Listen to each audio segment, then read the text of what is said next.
చిన్నప్పుడు ఈయన్ని మనకు అప్పుడు బళ్ళు లేవు, చెట్టు కింద చదువుకునేది. అప్పుడు ఆ రోజుల్లోనే ఆయన్ని బడి చదువుకోవాలని ఆయనకి ఎంతో ఆప్యత ఉత్సాహం కలిగేది. అంత తెలివి కలవాడు అన్నమాట.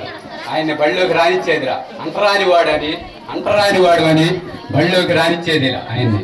ఆయన వాగిట్లో కిటికీలో ఉండి చూస్తా ఈయని చదువుకున్నవాడు. చాలా గొప్పవాడు ఈయన, చాలా జ్ఞానం ఎదిగిన.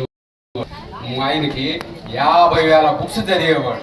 లైబ్రరీ ఉండేది, ప్రైవేట్ లైబ్రరీ ఉండేది. 50,000 బుక్స్ చదివేవాడు. ఆయన ఒక నిర్మాత అనమాట.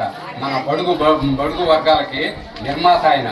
ఢిల్లీకి పోయి మనకి ఇవన్నీ ఆయన మనకి రావాల్సిన హక్కులన్నీ కల్పించినవాడు. ఎస్సీ బీసీలకి ఎవరికి కావాల్సిన వాళ్ళకి ఈయనే కల్పించింది. గొప్ప రచయిత ఈయన మహాదేవుడు అన్నమాట, దేవుడితో సమానం ఈయన. అందువల్ల ఈయన్ని మనం తెలుసుకుంటున్నాము.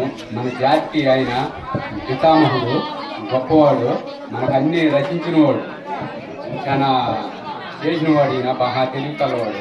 చిన్నప్పుడు ఆయన చదువుకునేటప్పుడు అవన్నీ వింటుంటే చాలా ఇదిగా ఉంటుంది ఆయన చేసింది.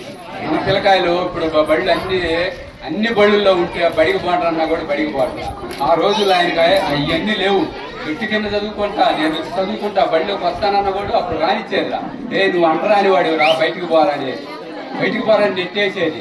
అప్పుడు కుండల్లో పెట్టేది నీళ్లు తాగేదాన్ని. ఆ కుండలో నీళ్లు కూడా ఆయన తాగనిచ్చేదిరా.